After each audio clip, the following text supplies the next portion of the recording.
बिस्मिल्लाहिर्रहमानिर्रहीम अस्सलाम वालेकुम। उम्मीद करता हूं कि आप सब खैरियत से होंगे। लास्ट वीडियो के अंदर हमने यूनिट नंबर 3 के रिव्यू एक्सरसाइज के एमसीक्यूज को सॉल्व किया है और आज हम शुरू करने वाले हैं रिव्यू एक्सरसाइज के जितने भी शॉर्ट क्वेश्चन होंगे, लॉन्ग होंगे, वो हम आज डिटेल से इसको सॉल्व करेंगे। अगर आपने एमसीक्यूज वाली वीडियो नहीं देखी तो उसका लिंक डिस्क्रिप्शन में मौजूद है, तो वो उसको लाजमी देखिएगा। तो चलते हैं क्वेश्चन की तरफ।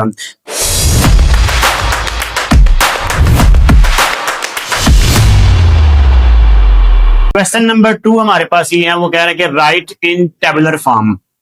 आपने क्या करना है, यहाँ पे इसको टेबुलर फॉर्म में कन्वर्ट करना है। तो वो कह रहा है कि x such that x is equal to 2n। आगे वो कह रहा है कि n is belong to natural number, यानी कि यहाँ पे जो 2n लिखा हुआ है, n से मुराद यानी कि नंबर ऑफ एलिमेंट्स है, नंबर्स को शो करता है n। यानी कि आपने क्या करना है, सबसे पहले देखेंगे भाई n की जगह पे 1 पुट करेंगे तो 2 1 सा 2 बनेगा। फिर n की जगह पे 2 पुट करेंगे तो यहाँ पे 2 2 4 बनेगा। फिर n की जगह पे 3 पुट करेंगे तो क्या बनेगा, 3 2 6 बनेगा। And up to so on, यानी कि 2 4 6 8 10 and up to so on, ये वाली वैल्यू आएगी। तो यहाँ मैंने वही लिख दिया 2 4 6 8 10 12 and up to so on. ये आपके पास क्या आ गया, टेबुलर फॉर्म आ गया। अब उसके बाद देते हैं पार्ट नंबर 2 में, वो कह रहा है कि x such that x is equal to 2m plus 1 है। आगे उसने कहा कि भाई m is belong to natural number, n mean natural number है। ठीक है, अब आपने यहाँ पे क्या करना है, m से मुराद यानी कि ये नंबर है। ठीक है, तो आपने क्या करना है, सबसे पहले ये लिखना है कि भाई 2m की जगह पे 1 पुट करेंगे। 1 से स्टार्ट करना है क्योंकि नेचुरल नंबर है, नेचुरल 1 से स्टार्ट होते हैं। तो 2 और उसके बाद प्लस 1 आ गया, तो 2 1 सा 2 प्लस 1 कितना आ गया, 3 आ गया। उसके बाद n की जगह पे 2 पुट करती हैं, 2 इंटू 2 आएगा प्लस 1 आएगा, तो यहाँ पे 2 2 4 प्लस 1 5 आ जाएगा। उसके बाद फिर यहाँ पे n की जगह पे 3 पुट करेंगे, plus 1 is equal to 3 2 6 plus 1 7 आएगा and up to so on. यानी कि आपके पास जो वैल्यू आएगी क्या आएगी, 3 5 7 9 11 13 and up to so on. यहाँ पे आपके पास इसके टेबुलर फॉर्म क्या आ गई, 3 5 7 9 and up to so on आ गया। ओके हो गया। अब उसके बाद नेक्स्ट क्वेश्चन नंबर 3 है, कहता है कि भाई x such that x is equal to 11n। 11n, n is belong to whole number, w mean whole number. आगे उसने एक कंडीशन बता दी कि भाई and n is less than 10, यानी कि sorry n is less than 11। ठीक है, यानी कि 11 इसके अंदर इंक्लूड नहीं है। यानी कि आपने 11n जो है ना, n की जगह पे आपने 0 से लेके 10 तक सारी वैल्यूज पुट करनी है, 11 इसके अंदर शामिल नहीं है। तो हम यहाँ पे देखते हैं जी कि यहाँ पे 11n है ना, तो 11 इंटू पहले 0 पुट करेंगे तो 11 0 0 आ गया। फिर n की जगह पे 1 पुट करेंगे, 11 1 11 आ गया। फिर n की जगह पे 2 पुट करेंगे, 11 2 22 आएगा and up to so on. यहाँ पे 11 इंटू 10 पुट करेंगे तो यहाँ पे आपके पास क्या आ जाएगा, 1 1 0 आ जाएगा। ठीक हो गया, यानी कि n की जगह पे आपने 0 से शुरू करना है और 10 तक वैल्यू पुट करनी है। तो वैल्यू आपके पास क्या आएगी, 0 11 22 33 44 and up to so on. ये सारी वैल्यूज आएंगी।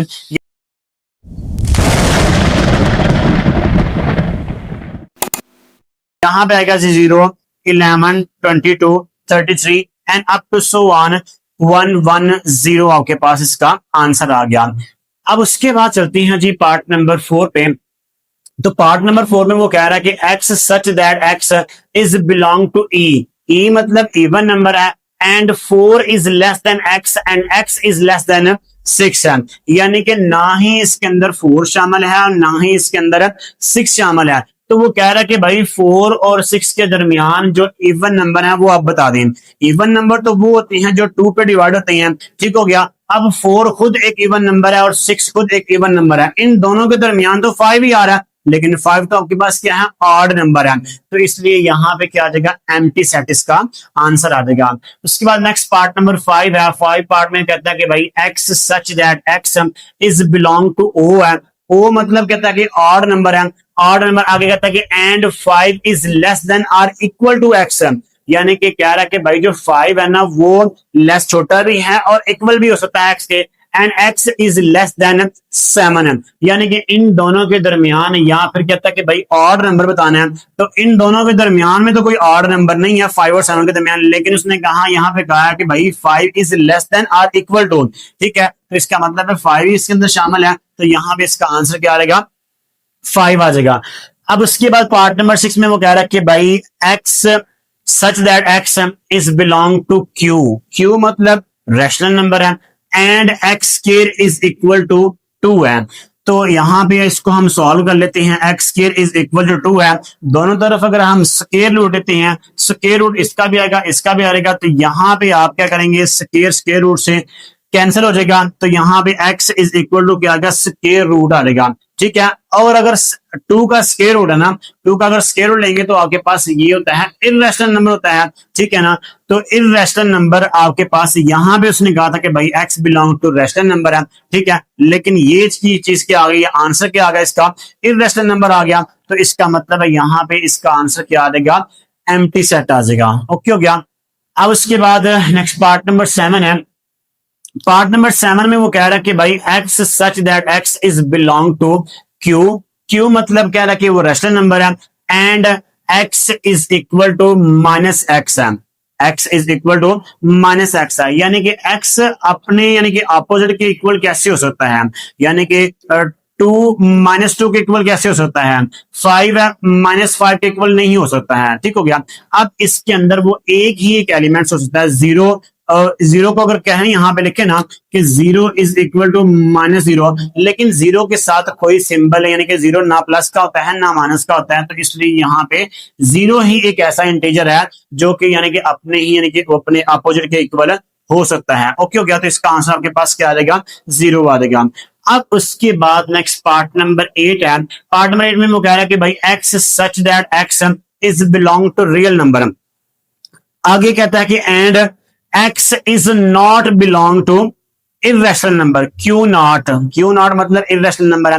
कहता है कि भाई x बिलोंग कर रहा है रियल नंबर को, और आगे उसने कहा कि भाई x is not belong to irrational number है, ठीक है। अब रियल नंबर क्या होता है, रियल नंबर क्या होता है कि भाई रैशनल और इर्रेशनल नंबर का यूनियन लिया जाए, दोनों को इकट्ठा किया जाए तो क्या बनता है, रियल नंबर बनता है। लेकिन रैशनल और इर्रेशनल कह रहा हूं मैं, ठीक है ना, लेकिन यहां पे उसने कहा कि भाई इर्रेशनल नहीं है, तो बाकी क्या बचेगा, रैशनल, तो यहाँ पे आपके पास आंसर क्या आ जाएगा, क्यू। ओके हो गया। अब चलते हैं क्वेश्चन नंबर 3 की तरफ। नेक्स्ट हमारे पास क्वेश्चन नंबर 3 है, उसमें वो कह रहा है कि u इज इक्वल टू 1 2 3 4 5 6 7 8 9 तक 10 तक इसके एलिमेंट्स हैं। उसके बाद a is equal to 2 4 6 8 and 10 है, b इज इक्वल टू 1 2 3 4 5 है, and c is equal to 1 3 5 7 and 9 है। अब उसके बाद आपने फाइंड क्या करना है, सबसे पहले नंबर पे आपने a कॉम्प्लीमेंट फाइंड करना है। तो ए कॉम्प्लीमेंट कैसे फाइंड करते हैं, आपको पहले अब बता चुके होंगे डिटेल से कि उसका जो फार्मूला होता है कि भाई u माइनस ए, किसी भी चीज का आपने किसी भी सेट का आपने कॉम्प्लीमेंट फाइंड करना हो, ए का कॉम्प्लीमेंट फाइंड करना है तो u माइनस ए है, बी का कॉम्प्लीमेंट फाइंड करना है तो u माइनस बी है, कोई भी कॉम्प्लीमेंट फाइंड करना है तो उसको आपने u में से माइनस करना होता है, ठीक है ना, यूनिवर्सल सेट में से माइनस करना होता है। तो आपके पास फार्मूला है u माइनस ए है, तो u के एलिमेंट्स आएंगे 1 से लेके 10 तक आएगा, और a के एलिमेंट्स यहाँ लिखे हैं 2 4 6 8 एंड 10 आ गया। अब माइनस में क्या करना होता है कि दोनों सेट के अंदर जो एक जैसे एलिमेंट होते हैं, कॉमन एलिमेंट होते हैं दोनों में, वो आप क्या करते हैं, कैंसिल कर देते हैं, यानी कि 2 इसमें तो सारे एलिमेंट हैं 1 से 10 तक हैं, तो इसमें 2 4 6 8 10 है, यानी कि ये सारे एलिमेंट इसमें भी मौजूद हैं, तो ये सारे इसमें इससे कट जाएंगे दोनों में से, तो बाकी क्या बचेगा आपके पास 1 3 5 7 एंड 9 आपके पास इसका आंसर आएगा, ए कॉम्प्लीमेंट आ गया।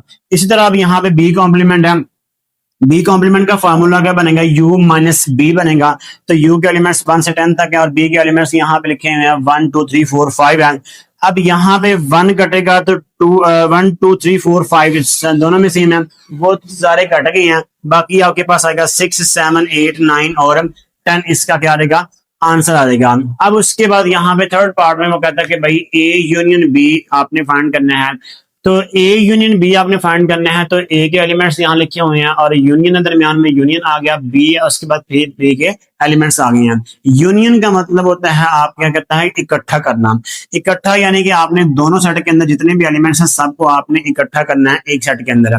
तो यहाँ पे 1 2 3 4 5 यहाँ पे आ गया और यहाँ पे 6 आ गया, 6 के बाद फिर 7 नहीं है तो 8 आएगा, 8 के बाद 9 नहीं है तो यहाँ पे क्या देगा आपके पास 10 आ जाएगा। अब उसके बाद नेक्स्ट पार्ट नंबर 4 है ए माइनस बी है, तो आपने इसको खुद सॉल्व करना है। और इसके बाद पार्ट नंबर 5 है ए इंटरसेक्शन बी है। इंटरसेक्शन बी में क्या करना है आपके दोनों में जो कॉमन एलिमेंट्स होते हैं अपने वो लिखने होते हैं। उसके बाद पार्ट नंबर 6 के अंदर क्या होता है कि A complement union C complement है। यहाँ मैंने आपको बता दिया फार्मूला क्या बनेगा, ए कॉम्प्लीमेंट का यू माइनस ए बनेगा और उसके बाद सी कॉम्प्लीमेंट का फार्मूला बनेगा यू माइनस सी बनेगा। जब दोनों के कॉम्प्लीमेंट्स आ जाएंगे उन दोनों का क्या करेंगे यहाँ पर यूनियन लिखेंगे। ओके हो गया। इसी तरह आपके पास पार्ट नंबर 7 है ए कॉम्प्लीमेंट यूनियन सी आएगा। तो पहले आपने ए का कॉम्प्लीमेंट फाइंड करना है, उसका जो आंसर आएगा उसका यूनियन लेना है आपने सी के साथ लेना है। ओके हो गया। आपने ये जो 1 2 3 4 पार्ट्स मैंने यहाँ पे इनको सॉल्व नहीं किया है, इसको आपने खुद सॉल्व करना है। सॉल्व करके आपने मुझे इसका आंसर कमेंट सेक्शन में बताना है जरूर। ओके हो गया। अब उसके बाद लास्ट पार्ट है यू कॉम्प्लीमेंट है, यानी कि यू कॉम्प्लीमेंट आपने फाइंड करना था, यानी कि यू में से ही यू को माइनस कर देना है। यू में से यू को माइनस कर देना है। यू के एलिमेंट्स 1 से 10 तक हैं, फिर यू के एलिमेंट्स 1 से 10 तक हैं। सारे के सारे एलिमेंट सेम हैं, सारे के एलिमेंट कट जाएंगे, बाकी कौन सा एलिमेंट बचेगा, कोई भी नहीं बचेगा। तो आपके पास क्या आ जाएगा, इसका एम्प्टी सेट आ जाएगा। अब उसके बाद चलते हैं क्वेश्चन नंबर 4 की तरफ। नेक्स्ट हमारे पास क्वेश्चन नंबर 4 है। क्वेश्चन नंबर 4 में वो कह रहा है कि using the Venn diagram if necessary find the single sets equal to the following. यानी कि इसके अंदर क्वेश्चन नंबर 4 के अंदर उसने ना कोई एलिमेंट्स वगैरह नहीं दिए हुए हैं किसी सेट के, तो वो कह रहा है कि आपने क्या करना है, फाइंड करना है कि ए कॉम्प्लीमेंट फाइंड करना है। तो उसका फॉर्मूला ये होता है कि A complement is equal to universal में से आपने ए माइनस कर देना है। उसमें अंदर कोई एलिमेंट्स नहीं है, एलिमेंट के बगैर या उसके बाद बोला कि भाई आपने वेन डायग्राम बना के देनी है। तो इसका मतलब ये है, मैंने आपको पहले भी बताया हुआ है कि यूनिवर्सल सेट जो होता है ना उसको डिनोट करते हैं ये जो होते हैं रेक्टेंगल। रेक्टेंगल जो शेप होती है वो यूनिवर्सल सेट पर क्या करती है, रिलाइज करती है। और उसके बाद उसके अलावा कोई और सेट आपने लिखना है, सेट ए है, सेट बी है, सेट कोई भी है, उसको आप इस सर्कल से शो करते हैं। ठीक है। तो फार्मूला ये है कि भाई A complement is equal to universal minus K, U minus K आ गया। तो आपके पास ये सारा यूनिवर्सल है और उसके अंदर आपके पास सेट ए है, यानी कि यूनिवर्सल में से आपने ए को क्या करना है, आपने माइनस कर देना है, निकाल लेना है। तो जब आपने यूनिवर्सल में से ए माइनस कर दिया तो आपके पास जो बाकी जो रहेगा आंसर आपके पास ये है। जो आंसर होगा उसको आपने क्या कर देना है, शेड कर देना। ओके हो गया। जो आंसर होगा उसको क्या कर देना, आपने शेड कर देना है। तो ये सारा एरिया जो होगा वो क्या देगा, शेड हो जाएगा। यानी कि इस सारे यूनिवर्सल में से आपने क्या कर दिया, ए को माइनस कर दिया। ओके हो गया। अब उसके बाद पार्ट नंबर 2 में कह रहा है कि ए इंटरसेक्शन यू, यानी कि ए और यूनिवर्सल सेट का क्या करना है, आपने इंटरसेक्शन लेना है। इंटरसेक्शन वो होता है जो दोनों में कॉमन एलिमेंट्स होती हैं। इसका मतलब ये है कि जो दोनों में कॉमन एलिमेंट्स, अगर आपके पास क्या कहते हैं कि यूनिवर्सल सेट है ना, उसके अंदर कोई एलिमेंट है ना, तो वो इसका मतलब है कि भाई ए के अंदर भी है। ठीक है ना। अब इन दोनों में कॉमन एलिमेंट्स कौन होंगे, क्या होगा, यानी कि यहाँ पे अगर इसको हमने वेन डायग्राम में शो करना है तो दोनों में से जो कॉमन होगा वो ए होगा। दोनों में से जो कॉमन होगा वो क्या होगा, ए होगा, क्योंकि यूनिवर्सल के अंदर तो ज्यादा एलिमेंट्स हैं। ठीक है ना। तो जो दोनों में कॉमन होगा वो क्या होगा, आपके पास सेट ए होगा। तो सेट ए को आपने क्या कर देना है, शेयर कर देना है। ओके हो गया। जो शेडेड एरिया होता है वो आपके पास क्या होता है, आंसर होता है। ओके हो गया। अब उसके बाद आपने वो कहता है कि भाई यहाँ पे ए यूनियन यू, यानी कि ए और यूनिवर्सल सेट को आपने वो कहता है कि इकट्ठा करना है। ठीक है ना। ए को और यूनिवर्सल को, यानी कि ये यूनिवर्सल है, ठीक है, और ये आपके पास क्या है, ये है, दोनों को इकट्ठा करना है। तो इसका मतलब यहाँ पे सारा कुछ यानी कि शेड रहेगा, सारा एरिया क्या रहेगा, यूनिवर्सल की शेड होगा। और उसके बाद जो सेट ए है उसको भी आगे कर देंगे, शेड कर देंगे। ओके हो गया। अब उसके बाद चलते हैं कि पार्ट नंबर 4 पे है। पार्ट नंबर 4 में वो कह रहा है कि यहाँ पे ए यूनियन एम्प्टी सेट है, ए यूनियन एम्प्टी सेट है। अब यहाँ पे यूनिवर्सल मैंने यहाँ पे जो रेक्टेंगल शेप है यहाँ पे मैंने इसलिए नहीं बनाई क्योंकि यहाँ पे कोई कॉम्प्लीमेंट नहीं है, यूनिवर्सल का कोई जिक्र नहीं है, तो इसलिए यहाँ मैंने एक सर्कल नुमा यानी कि एक सेट ए ही बना दिया है। ए यूनियन एम्प्टी सेट है, अगर एम्प्टी सेट का और ए का अगर यूनियन लेते हैं तो वो क्या होगा, आप इसको किसी एक डॉट से डिनोट शो कर सकते हैं, यानी कि आपके पास इसके अंदर कोई एलिमेंट्स नहीं है तो एक डॉट यानी कि इसने कोई भी जगह नहीं घेरनी है तो आप इसको क्या करेंगे, डॉट से डिनोट कर देंगे।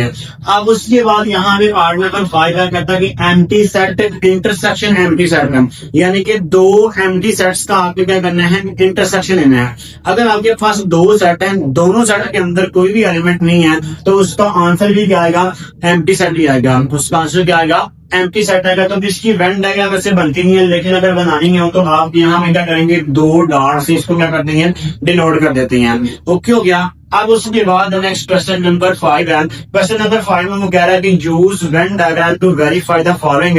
आपके पास यहाँ में जो पहला पार्ट है वो कहता है कि A minus B is equal to A union B complement है। इस चीज को आपने क्या करना है, प्रूव करना है, यानी कि लेफ्ट को रेडियल राइट को आपने प्रूव करना है। तो यहाँ में आपने क्या करना है कि सबसे पहले लेफ्ट हैंड साइड आपके पास ये है कि ए माइनस बी है। अब यहाँ पे मैंने ए और बी का जिक्र आया, यहाँ पे किसका जिक्र आया, ए और बी का जिक्र आया, तो इसका मतलब ये है कि आपके पास ये कहते हैं कि भाई ए और बी है। तो मैंने यहाँ पे ये जो यूनिवर्सल सेट भी बनाया हुआ है, मैंने यहाँ पे यूनिवर्सल सेट बनाया है, इसको आप यू से जोड़ करते हैं। यूनिवर्सल सेट मैंने इसलिए बनाया क्योंकि यहाँ पे आपके पास बी का कॉम्प्लीमेंट बना हुआ है। कॉम्प्लीमेंट का मतलब ये है कि भाई u माइनस बी है, ठीक है। तो यूनिवर्सल मैंने यहाँ पे सेट इसलिए बनाया हुआ है। ओके हो गया।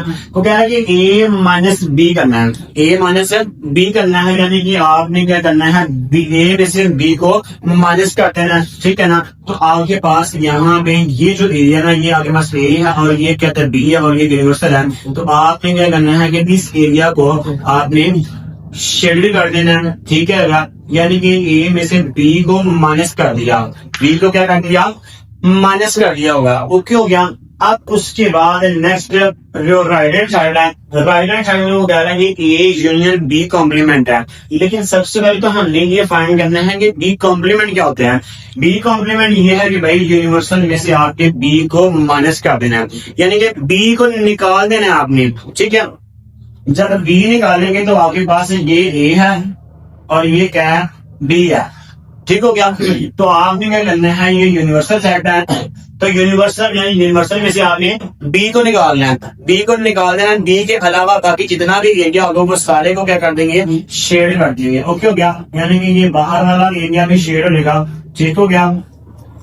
और उसके बाद ये ए वाला जो एरिया ना, ए वाला जो साइड में है उसको भी आप कर देंगे, शेड कर देंगे, ठीक हो गया। इसको भी आप कर देंगे, शेड कर देंगे। यूनिवर्सल और ए को आप शेड कर देंगे क्योंकि बी को उसमें से माइनस कर दिया, बी को निकाल दिया, ठीक है। तो ये बी वाला क्या कर दिया, निकाल दिया। अब उसके बाद आपने क्या फाइंड करना है, यानी कि राइट हैंड साइड ये थी कि ए यूनियन बी कॉम्प्लीमेंट है, बी कॉम्प्लीमेंट अभी आपने ये फाइंड कर लिया।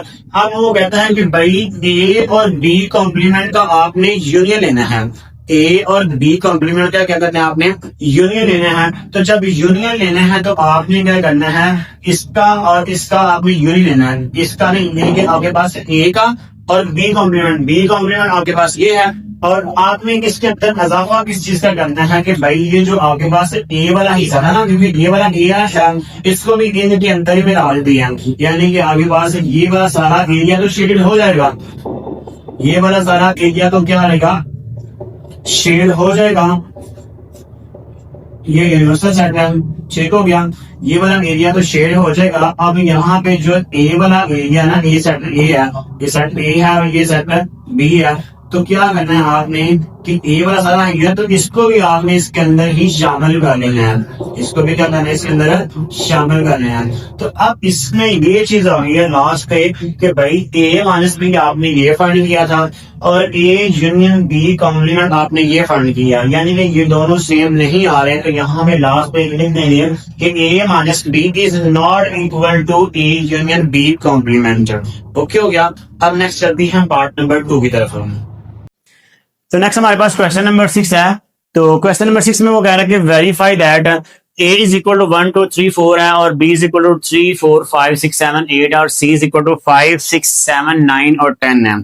ठीक है, तो वो उसके अंदर आपने चार प्रॉपर्टीज को आपने प्रूव करना है। पहले नंबर पे यानी कि प्रॉपर्टी लिखी हुई एसोसिएटिव ऑफ यूनियन। एसोसिएटिव का मतलब होता है कि आप जहां पे तीन सेट का जिक्र किया जाता है उसको आप एसोसिएटिव कहते हैं। ठीक है, एसोसिएटिव ऑफ यूनियन है तो यहाँ पे आपके पास ये प्रॉपर्टी लिखी हुई है ए यूनियन, उसके बाद फिर बी यूनियन सी है is equal to A union B और यूनियन सी आ गया। इसको आपने बकायदा खुद इसको सॉल्व करना है। ठीक है ना, आपको पहले बताया हुआ है कि यूनियन किस तरह से फाइंड करते हैं कि दो सेटों का अगर आप यूनियन फाइंड करते हैं तो आपके पास क्या था, दोनों सेट के अंदर जितनी एलिमेंट्स होती हैं सारे एलिमेंट्स को आपने एक सेट के अंदर इकट्ठा करना होता है तरतीब वाइज। तो उसके बाद आपने इसको ना सॉल्व करना है आपने। ओके हो गया। पार्ट नंबर 2 में वो कह रहा है कि associative property of associative of intersection. यहाँ पे यूनियन था, यहाँ पे क्या गया, इंटरसेक्शन आ गया। अब यहाँ पे उसकी प्रॉपर्टी यहाँ पे लिख दिया मैंने कि A intersection B intersection C आ गया is equal to A intersection B intersection C आ गया। अब इसमें आपने ये चीज देखनी है कि सबसे पहले आपने ब्रैकेट वाली वैल्यू सॉल्व करना है। लेफ्ट साइड लेना है आपने, लेफ्ट साइड लेके तो आपने क्या करना है कि ब्रैकेट वाली वैल्यू को पहले सॉल्व करना है, उसके बाद जो आंसर आएगा फिर उसका ए से यूनियन और यहाँ पे इंटरसेक्शन। ओके हो गया। अब उसके बाद पार्ट नंबर 3 में वो कह रहा है कि distributive of union over intersection. ठीक है, अब distributive of union over intersection के मतलब यानी कि ये है कि जहां पे आपने तीन सेट का जिक्र किया गया हुआ है तो यहाँ पे इसकी प्रॉपर्टी यहाँ मैंने लिख दी हुई है, तो आपने सॉल्व इसको खुद करना है। यानी कि वो कह रहा है कि distributive of union over intersection है, यानी कि ये यूनियन है, ओवर क्या है, intersection. A union B intersection C आ गया। अब इसको आपने एक्सप्लेन करना है तो ए का यूनियन है ना बी के साथ भी आ गया, फिर ए का यूनियन है ना सी के साथ भी आ गया, और दरमियान में क्या यहाँ पे इंटरसेक्शन है तो यहाँ पे क्या आ गया, इंटरसेक्शन आ गया। ये उसकी प्रॉपर्टी है। ठीक है ना। और उसके बाद पार्ट नंबर 4 में वो कह रहा है कि distributive of intersection over union, यानी कि ये उसके उल्टा है। ये यूनियन ओवर इंटरसेक्शन था, ये इंटरसेक्शन ओवर यूनियन आ गया। ठीक है, तो ये प्रॉपर्टी यहाँ लिखी हुई है कि A intersection B union C आ गया, ए का इंटरसेक्शन बी के साथ भी आ गया और ए का इंटरसेक्शन सी के साथ भी आ गया, और दरमियान में यहाँ पे यूनियन आ जाएगा। इसको इन चारों को आपने क्या करना है, प्रूव करना है, साबित करना है। ठीक है ना। अब यहाँ पे सेट कोई भी हो, सेट यहाँ पे एबीसी के एलिमेंट्स कोई लिखे हुए हैं, यहाँ पे अगर आपके पास एबीसी के कोई और भी एलिमेंट आ जाते हैं तो आपके पास प्रॉपर्टी ये प्रूव करनी है, तो आपने इसी तरह से यानी कि इसको प्रूव करना है। और उसके बाद आते हैं क्वेश्चन नंबर 7 है। क्वेश्चन नंबर 7 में वो कह रहा है कि verify De Morgan's law. De Morgan's law का आपने यानी कि प्रूव करना है, तो यहाँ पे उसने एलिमेंट दिए हुए हैं, यूनिवर्सल सेट है, ए है और उसके बाद बी है। ठीक हो गया। अब आपने यहाँ पे पता है कि डिमॉर्गन्स के दो कवानीन है, डिमॉर्गन्स के दो लॉ हैं। पहले नंबर पे नेक्स्ट क्वेश्चन नंबर 7 है, वो कह रहा है कि verify De Morgan's law. De Morgan's law आपने यानी कि प्रूव करनी है, तो इसमें आपको सेट दिए हुए हैं, यूनिवर्सल सेट है, ए सेट है और बी सेट है। ठीक है, तो डिमॉर्गन्स के दो लॉ हैं, दोनों यहां पर लिख दिए हुए हैं कि पहला आपके पास कानून ये है कि A union B whole complement is equal to A complement intersection B complement. Second जो लॉ है वो ये है, लिखा हुआ है कि भाई A intersection B whole complement is equal to A A complement union B complement आएगा। तो यहाँ पे आपके पास जो पहला नंबर पे ये लिखा होगा कि लेफ्ट हैंड साइड है A union B whole complement है, तो आपने यहाँ पे सबसे पहले ये जो काम करना है कि सबसे पहले जो ब्रैकेट के अंदर वैल्यू होती है उसको सॉल्व करते हैं। तो ब्रैकेट के अंदर आपके पास ए यूनियन बी है, तो A union B is equal to A के एलिमेंट्स आ गए, फिर यूनियन बी के एलिमेंट्स आ गए हैं। अब यहाँ पे जो ए के एलिमेंट्स वो क्या है, इवन नंबर है, और उसके बाद बी के एलिमेंट्स ऑड नंबर हैं। तो आपने इन दोनों का यूनियन लेना है, तो यूनियन क्या करेंगे, इसको तरतीब वाइज सारे एलिमेंट्स लिख देंगे, 1 2 3 4 5 6 and up to so on 20 तक इसके एलिमेंट्स आ जाएंगे। अब आपने इसका फाइंड करना है इंटरसेक्शन, सॉरी कॉम्प्लीमेंट फाइंड करना है। कॉम्प्लीमेंट फाइंड करने के लिए आपके पास फार्मूला आता है कि भाई ए यूनियन बी कॉम्प्लीमेंट का फार्मूला बनेगा U minus A union B, U minus A union B आ गया। अब यू के एलिमेंट्स क्या आ गए आपके पास, यहाँ लिखे हुए हैं 1 2 3 4 and up to so on 20 तक आ गए हैं, माइनस ए यूनियन बी अभी आपने फाइंड किया, उसके एलिमेंट्स भी यही हैं 1 2 3 एंड अप टू सो 120 तक। अब क्या करना है कि माइनस करना है। माइनस में क्या करना होता है कि जो दोनों में एक जैसे एलिमेंट्स होते हैं वो कैंसिल कर देते हैं। अब इन दोनों सेट के अंदर सारे के सारे एलिमेंट्स एक जैसे हैं, तो सारे आपके पास यहाँ पे कैंसिल हो जाएंगे, तो बाकी आपके पास आंसर क्या आएगा, एम्प्टी सेट आएगा। अब राइट हैंड साइड में क्या है कि A complement intersection B complement है, तो पहले आपने दोनों के कॉम्प्लीमेंट्स फाइंड करने हैं। ए कॉम्प्लीमेंट का फार्मूला क्या है, U minus A. A complement is equal to U minus A है। यू के एलिमेंट्स ये 1 2 3 एंड अप टू सो 120 है, और ए के एलिमेंट्स यहाँ 2 4 6 एंड अप टू सो 120, यानी कि आपके पास जो ए के एलिमेंट्स हैं वो क्या हैं, इवन नंबर हैं, और यहाँ पे जो यू है वो सारे के सारे हैं। अब सेम एलिमेंट्स होंगे, क्या होंगे, यानी कि जो एक जैसे एलिमेंट होंगे वो कट जाएंगे, यानी कि 2 इसमें भी है, 4 भी है, 6 भी है, यानी कि ये सारे के सारे एलिमेंट इसमें हैं। ठीक है, तो बच कौन से जाएंगे, यहाँ पे 1 3 5 7 एंड अप टू सो 190 तक आपके पास जो एलिमेंट्स हैं वो बच जाएंगे। ये आ गया आपके पास ए कॉम्प्लीमेंट आ गया। अब आपने फाइंड करना है बी कॉम्प्लीमेंट। बी कॉम्प्लीमेंट क्या है, फार्मूला यू माइनस बी है। तो यू के एलिमेंट्स क्या है, 1 2 3 and up to so 120, minus आ गया बी के elements 1 3 5 7 and up to so 119 तक इसके एलिमेंट्स आ जाएंगे। अब आपने क्या करना है कि इन दोनों में से जो एक जैसे एलिमेंट्स होंगे वो कट जाएंगे। अब एक जैसे एलिमेंट्स कौन से हैं, 1 इसमें भी है, 3 भी है, 5 भी, यानी कि ये सारे के सारे एलिमेंट्स इसमें हैं, तो वो सारे कट जाएंगे, तो बाकी आपके पास इवन नंबर बच जाएंगे 2 4 6 8 एंड अप टू सो 120 तक। तो ये आपके पास आ गया बी कॉम्प्लीमेंट आ गया। अब आपने ए कॉम्प्लीमेंट और बी कॉम्प्लीमेंट का क्या करना है, इंटरसेक्शन फाइंड करना है। तो इंटरसेक्शन क्या कहते हैं, ए कॉम्प्लीमेंट क्या आया 1 3 5 7 अप टू सो 119, और इंटरसेक्शन बी कॉम्प्लीमेंट ये है 2 4 6 एंड अप टू सो 120 तक आ गया। अब इन दोनों में एक जैसे एलिमेंट्स तो कोई है ही नहीं। इंटरसेक्शन में तो हम यही करते हैं ना कि एक जैसे एलिमेंट होते हैं जो वो आंसर में आते हैं। यहाँ पे इन दोनों में कोई भी एलिमेंट्स एक जैसा नहीं है, सेम एलिमेंट नहीं है, तो इट्स मीन दैट कि यहाँ पे इसका आंसर क्या आ जाएगा, एम्प्टी सेट आ जाएगा। लेफ्ट साइड क्या आई थी, एम्प्टी सेट, राइट साइड भी क्या आ गया, एम्प्टी सेट आ गया। तो so left hand side is equal to क्या आ गया, राइट हैंड साइड। तो इसमें आपने जो पार्ट नंबर जो 2 है, यानी कि सेकंड लॉ है जो न्यूमेरिकल्स का, वो आपने खुद इसको सॉल्व करना है। तो आगे चलते हैं नेक्स्ट क्वेश्चन नंबर 8 की तरफ। हम तो नेक्स्ट हमारे पास क्वेश्चन नंबर 8 है, वो कह रहा है कि P is equal to x such that x is equal to 5m, और m किसको बिलोंग कर रहा है, नेचुरल नंबर को। तो 5m यानी कि m की जगह पे आप नेचुरल मतलब कि 1 से वैल्यू स्टार्ट हो रही है, तो m की जगह पे आपने पहले 1 पुट करना है, फिर 2, फिर 3, फिर 4। पहले अगर 1 पुट करेंगे तो 5 1 5, 2 पुट करेंगे 5 2 10, 3 पुट करेंगे तो 5 3 15, यानी कि 5 के मल्टीपल्स आ जाएंगे। ओके हो गया। अब q क्या है, वो कहता है x such that x is equal to 2m। 2m दिया हुआ और m किसको बिलोंग कर रहा है, नेचुरल नंबर को बिलोंग कर रहा है, तो इसकी वैल्यू भी 1 से स्टार्ट होगी, यानी कि m की जगह पे 1 पुट करेंगे 2 1 2 आएगा, 2 पुट करेंगे तो 4 आएगा, 3 पुट करेंगे तो 6 आएगा, फिर 4 पुट करेंगे तो 8 आएगा, यानी कि इसके 2 के मल्टीपल्स आ जाएंगे। आपने फाइंड करना है p इंटरसेक्शन q फाइंड करना है। अब यहाँ पे p इंटरसेक्शन q फाइंड करना है आपने। तो p के एलिमेंट्स हैं 5 10 है 15 है and up to so on. उसके बाद इंटरसेक्शन Q के एलिमेंट्स हैं 2 4 6 8 10 and up to so on. ठीक है, उसके लिमिट नहीं बताई कि कहां तक है। अब इन दोनों में देखना कि इंटरसेक्शन में क्या होता है कि जो दोनों में एक जैसे एलिमेंट्स होती हैं। अब यहाँ पे देखे जी कि एलिमेंट्स यहाँ पे कौन से सेम है, यहाँ पे देखिए 5 है, इसमें 5 नहीं है, 10 इसमें है, इसमें है। ठीक है, यानी कि अगर देखा जाए तो यहाँ पे आपके पास कौन से एलिमेंट्स आ जाएंगे, 10 आ जाएगा।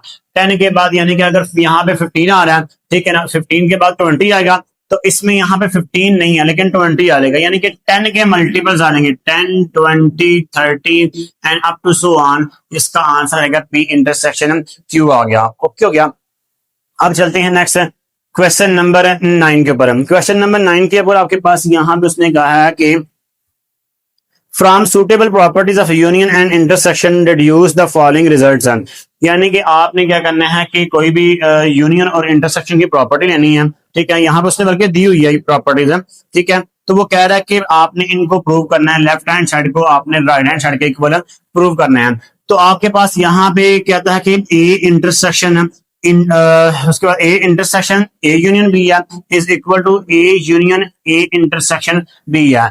आपने क्या करना है, इसको लेफ्ट साइड को लेके आपने राइट साइड के इक्वल प्रूव करना है। तो लेफ्ट साइड आपके पास ये है कि A intersection A union B है। ठीक है, ये डिस्ट्रीब्यूटिव प्रॉपर्टी है। ठीक है, अब यहाँ पे ए का जो इंटरसेक्शन ए के साथ आएगा, फिर दरमियान में ये यूनियन आएगा, फिर ए का इंटरसेक्शन बी के साथ आएगा। अगर आप यहाँ पे ए का अगर ए के साथ ही यानी कि इंटरसेक्शन लेते हैं तो जो दोनों में, क्योंकि अगर बिल फॉर एग्जाम्पल ए के एलिमेंट्स अगर क्या है आपके पास आती हैं 1 और 2 है। ठीक है, और एक और एलिमेंट्स ए है, ठीक है ना, उसके भी एलिमेंट्स 1 और 2 हैं, तो अगर इंटरसेक्शन इन है तो दोनों में यानी कि सेम एलिमेंट्स होंगे तो ए के इक्वल आ जाएगा दोबारा, फिर वो दोबारा फिर ए के ही इक्वल आ जाएगा। तो यहाँ पे इसका आंसर ए के इक्वल आ गया, फिर ये यूनियन आ गया और ये ए इंटरसेक्शन बी आ गया, तो यही आपके पास क्या है, राइट हैंड साइड है। अब सेकंड पार्ट में वो कह रहा है कि A union A intersection B is equal to A intersection A union B है। तो इसमें आपने ये करना है, लेफ्ट हैंड साइड आपके पास ये है A union A intersection B है, ए का यूनियन ए के साथ आ गया, फिर ए का यूनियन बी के साथ आ गया और दरमियान में ये इंटरसेक्शन आ गया। अगर ए का यूनियन ए के साथ लेते हैं, ठीक है ना, अगर ए के एलिमेंट्स 1 2 है, ए के एलिमेंट्स फिर 1 2 हैं, ठीक है ना, तो ए का यूनियन ए के ही साथ लेना, तो फिर दोबारा फिर वो ए के ही इक्वल आ जाएगा, ठीक है, ए आ गया और ये इंटरसेक्शन और ए यूनियन बी आ गया, यही तो आपके पास क्या आ गया, राइट हैंड साइड है। तो नेक्स्ट आप चलती हैं क्वेश्चन नंबर 10 की तरफ। नेक्स्ट हमारे पास क्वेश्चन नंबर 10 है। क्वेश्चन नंबर 10 में वो कह रहा है कि G of x is equal to 7x minus 2 and S of x is equal to 8x square minus 3 है। तो उसमें आपने फाइंड क्या करना है, पहले नंबर पे आपने फाइंड करना है जी ऑफ 0, ये चीज आपने फाइंड करनी है। इसमें लेट के यहाँ पे x की जगह पे 0 है, तो लेट किया कि x इज इक्वल टू क्या आ गया, 0 आ गया। अब यहाँ पे आपके पास जहां जहां पे x नजर आएगा वहां पे आपने क्या पुट करना है, 0 पुट करना है।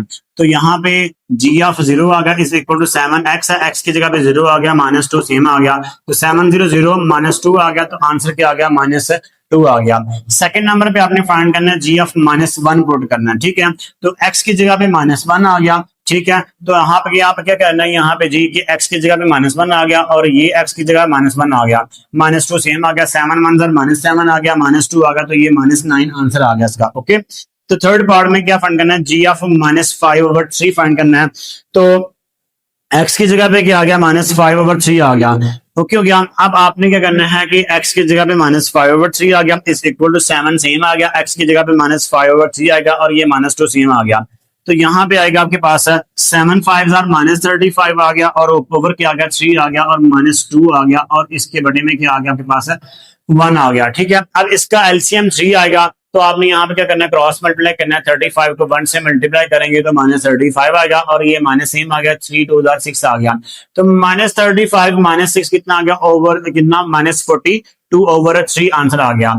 उसके बाद पार्ट नंबर 4 है, कहता है कि एस ऑफ 1 फाइंड करना है, ठीक है ना, एक्स की जगह पे क्या करना है, 1 लेना है आपने, लेट किया कि एक्स इज इक्वल टू 1 आ गया, तो एस का फंक्शन ये है, ठीक है, तो एस एक्स की जगह 1 आ गया इज इक्वल टू 8 सेम आ गया, एक्स की जगह पे 1 का स्क्वायर आ गया, माइनस 3 आ गया, तो 1 का स्क्वायर 1 आएगा, तो 8 1 8 आ गया, माइनस 3 और 8 में से 3 माइनस करेंगे तो आंसर क्या आ गया, 5 आ गया। ओके, पार्ट नंबर 5 में वो फाइंड करना है कि एस ऑफ माइनस 9 वो आपने फाइंड करना है, एक्स की जगह पे क्या है ना, माइनस 9 आएगा, तो यहाँ पे x की जगह पे आएगा माइनस 9 आ गया इज इक्वल टू 8 सेम आ गया, x की जगह पे माइनस 9 उसका स्क्वायर माइनस 3 आ गया, तो यहाँ पे 8 सेम आएगा और 9 का स्क्वायर 81 आएगा और माइनस 3 सेम आ गया, 81 को 8 से मल्टीप्लाई करेंगे 648 माइनस 3 आ गया, इनसे माइनस करेंगे तो 645 इसका आंसर आ जाएगा। अब उसके बाद चलती हैं क्वेश्चन नंबर 11 की तरफ। तो क्वेश्चन नंबर 11 है, function of x is equal to a x plus b, और ए और बी की वैल्यू फाइंड करनी है, जबकि पता है function of -2 is equal to 3 दिया हुआ है, function of 4 is equal to 10 दिया हुआ है, ठीक है। तो यहाँ पे सबसे पहले देखना कि भाई x की जो वैल्यू आ गई वो क्या आ गई, लेट किया कि x इज इक्वल टू -2 आ गया, तो आपने क्या करना है कि x की जगह पे -2 आ गया और a सेम आ गया और x की जगह पे -2 आ गया प्लस b सेम आ गया, तो यहाँ पे आएगा -2 a प्लस b आ गया, फंक्शन ऑफ -2 उसने दिया हुआ 3, यहाँ पे 3 दिया हुआ, तो आप इसकी जगह पे क्या पुट करेंगे, 3 पुट कर देंगे, 3 आ गया same is equal to -2 a plus b आ गया, ठीक है। तो आप आपने क्या करना है, इस वैल्यू को उठा के इधर ले आए और 3 को उधर ले जाते हैं, तो यहाँ पे -2 a plus b is equal to 3 आ गया। अब आपने क्या करना है कि इन दोनों वैल्यू में से माइनस कॉमन लिया, तो ये 2a आ गया और ये प्लस माइनस माइनस हो गया, b इज इक्वल टू 3 आ गया और ये वाला माइनस उधर जाएगा, -3 के साथ चल जाएगा, इसको हमने बोल दिया इक्वेशन नंबर 1 बोल दिया। अब उसके बाद कहता है कि लेट करना है, नो लेट करना है कि भाई x इज इक्वल टू क्या है, 4 है, तो x इज इक्वल टू 4 आ गया, तो यहाँ पे x की जगह पे क्या आएगा, 4 आ जाएगा, a सेम आ गया और x की जगह पे 4 आ गया और प्लस b सेम आ गया, ये 4a प्लस b आ गया, तो फंक्शन ऑफ जो 4 है उसने दिया हुआ है 10 दिया हुआ है, तो इसकी जगह पे आपने पुट कर देना 10 is equal to 4a plus b same as it is आ गया।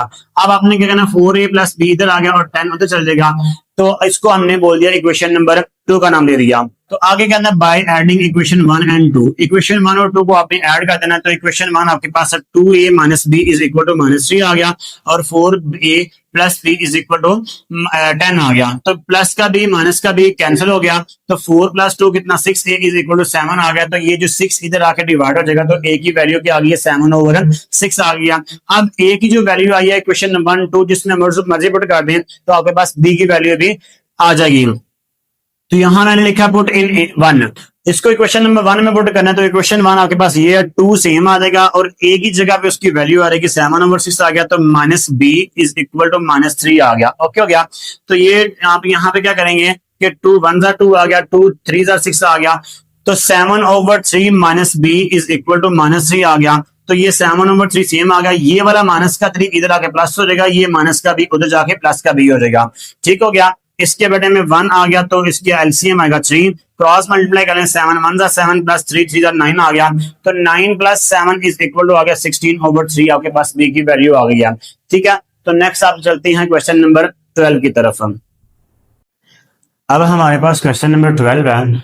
तो क्वेश्चन नंबर 12 में वो कह रहा है कि consider the function defined by k of x is equal to 7x minus 5 है। If k of x is equal to 100 then find the value of x। ठीक है। तो वो उसने फंक्शन दिया हुआ है k of x is equal to 7x minus 5 है, और उसके बाद वो कहता है कि जो k of x है ना उसकी जो वैल्यू दी हुई है वो क्या वैल्यू है, 100 है। तो यहाँ पे आपने x की वैल्यू फाइंड करनी है। क्लियर हो गया। अब आपके पास k of x is equal to 7x minus 5 same आएगा, तो आपने यहाँ पे क्या करना है, इस k of x की जगह पे क्या पुट करना है, 100 पुट कर देना है। तो 100 आएगा, और is equal to 7x minus 5 same आ गया। अब ये जो -5 है इक्वल के इस साइड पे आके प्लस का आ जाएगा, तो 7x इधर रहेगा, तो 100 प्लस 5 कितना आ गया, 105 आ गया, इज इक्वल टू 7x आ गया। अब ये जो 7 इधर आके क्या होगा, डिवाइड होगा, तो जब 105 को 7 पे डिवाइड करेंगे तो आपके पास आंसर कितना आएगा, 15 आ जाएगा। ओके हो गया। अब उसके बाद चलते हैं क्वेश्चन नंबर 13 है। क्वेश्चन नंबर 13 में वो कह रहा है consider the function g of x is equal to mx square plus n where m and n are constant number. ठीक हो गया। If g of 4 is equal to 20 दिया हुआ है और g of 0 is equal to 5 है, then find the value of m and n। अब इसमें आपने क्या करना है कि g of x is equal to mx square plus n है, तो ये दो वैल्यूज उसने दी हुई है। g of 4 जो है ना वो 20 दिया हुआ, और g of 0 जो है ना वो क्या है, 5 है। ठीक है। तो m और n की वैल्यू फाइंड करनी है, तो क्या करना है, यहाँ पे सबसे पहले आपके पास यहाँ पे जो ब्रैकेट के अंदर ना वो वैल्यू है x की है, तो मैंने यहाँ पे क्या किया, लेट किया x इज इक्वल टू क्या आ गया, 4 आ गया। तो g of 4 x की जगह 4 आ गया, m सेम आ गया, x की जगह पे 4 आएगा, और x का स्केयर है तो 4 का भी स्केयर आएगा, प्लस n आ गया। अब उसके बाद g of 4 सेम आएगा, इज इक्वल टू 16, 4 का स्केयर क्या आएगा, 16 आएगा, और m सेम आएगा, प्लस n आ गया। अब यहाँ पे जो g of 4 है ना वो किसके इक्वल है, 20 के इक्वल है, तो इस g of 4 की जगह पे क्या पुट करेंगे, 20 आएगा, is equal to 16m plus n same आ गया। क्लियर हो गया। अब उसके बाद यहाँ पे इसकी ना साइडें चेंज कर देते हैं, यानी कि 16m प्लस n इधर आ गया, 20 उधर चला गया। ओके हो गया। इसको हमने बोल दिया कॉलम्स नंबर 1, इक्वेशन नंबर 1 कह दिया इसको। अब उसके बाद यहाँ पे ब्रैकेट के अंदर 0 है, तो हमने क्या करें, हम क्या करेंगे, यहाँ पे लेट करेंगे कि x इज इक्वल टू क्या आ गया, 0 आ गया। अब यहाँ पे x की जगह पे क्या पुट करेंगे, 0 पुट कर देंगे। g of 0 आ गया, is equal to m same आएगा, और x की जगह पे 0 0 का स्क्वायर आएगा, प्लस n आ गया। तो g of 0 is equal to 0 का स्क्वायर 0 आएगा, 0 जब m से मल्टीप्लाई करेगा वो सबको 0 कर देगा, और प्लस n क्या आ गया, सेम आ गया। अब यहाँ पे जो g of 0 है ना वो कहता है कि 5 के इक्वल है, तो इस g of 0 की जगह पे क्या पुट कर देंगे, 5 is equal to 0 plus n, n ही होता है। ठीक हो गया। अब n की जो वैल्यू आपके पास क्या आ गया, 5 आ गया। Is it clear. अब उसके बाद n की जो वैल्यू हमारे पास आ गई है उसको आपने इक्वेशन नंबर 1 में पुट कर देना है। तो इक्वेशन नंबर 1 में जब पुट करेंगे तो आपके पास m की वैल्यू भी आ जाएगी। तो अब यहाँ पे 16m प्लस n है, 16m सेम आ जाएगा, प्लस n है, तो n की जगह पे क्या आएगा, 5 आ जाएगा, इज इक्वल टू 20 है, तो 20 सेम एज इट इज आ गया। क्लियर हो गया। अब उसके बाद 16m है, इज इक्वल टू 20 पहले ही उधर है, और ये जो प्लस का 5 है उस साइड पे जाके -5 हो जाएगा। अब उसके बाद यहाँ पे जो 20 में से 5 माइनस करेंगे 15 आएगा, और ये जो 16 है इधर आके आ जाएगा, डिवाइड हो जाएगा। तो m की वैल्यू आपके पास क्या आ गया, 15/16 हो गया। Is it clear.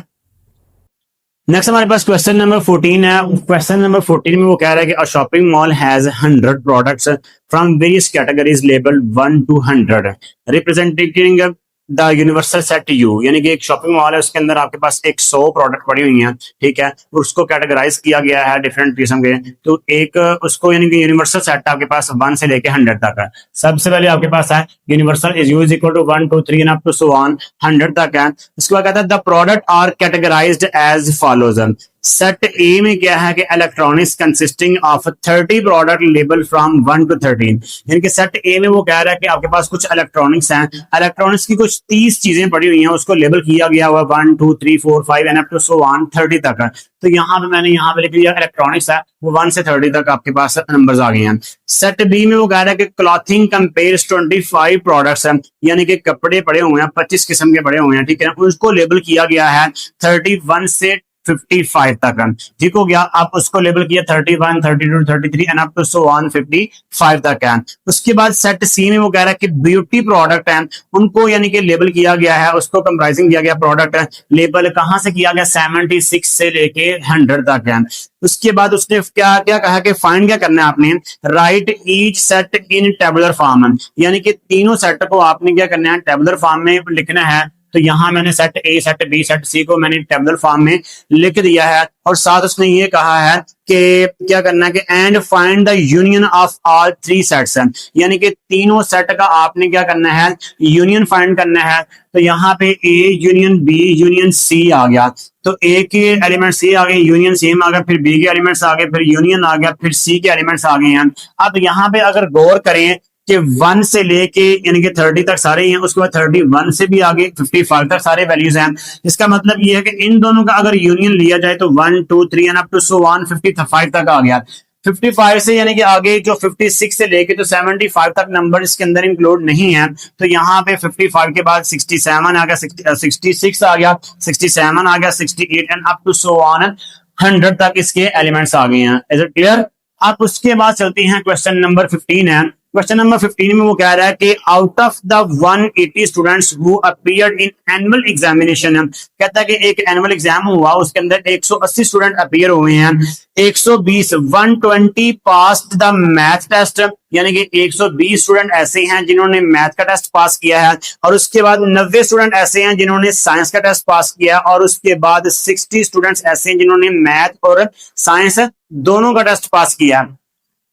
अब यहां पे कहता है कि टोटल स्टूडेंट्स कितने हैं 180 हैं। अब नंबर एन शो कर रहा है number of students, M mean math के स्टूडेंट है, तो पास्ट मैथ टेस्ट 120 है, और एन नंबर ऑफ स्टूडेंट्स को शो कर रहा है, एस मतलब साइंस टेस्ट है, passed science test is equal to 90 आ गया।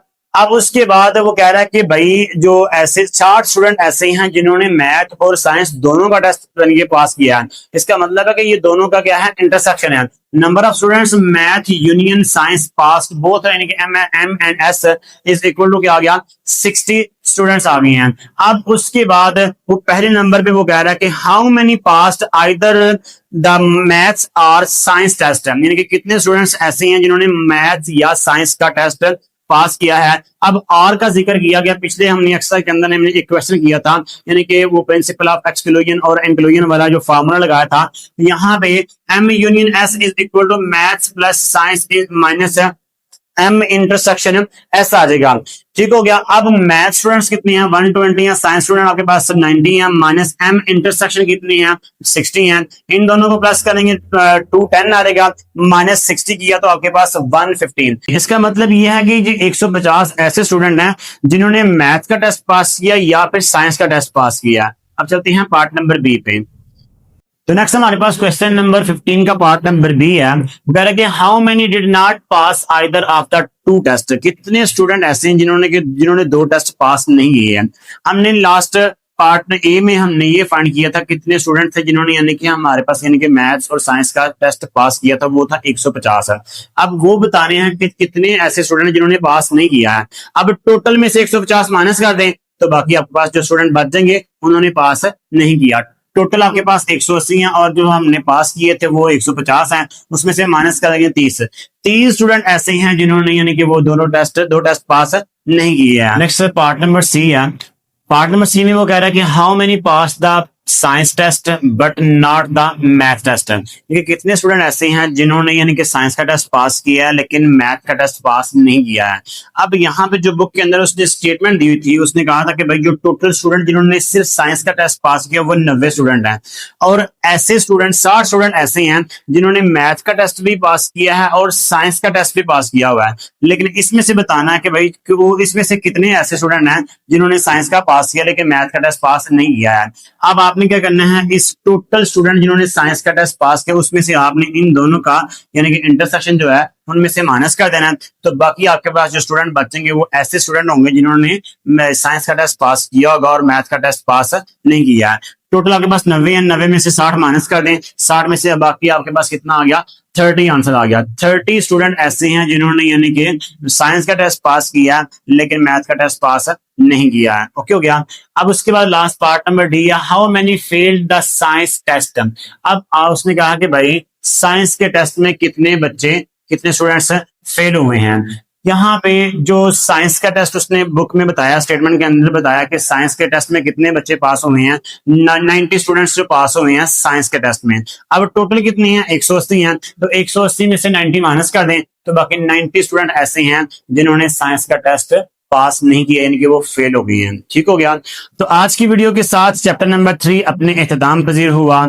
फिर मिलेंगे नए लेक्चर के साथ, नए चैप्टर के साथ। तब तक के लिए अल्लाह हाफिज।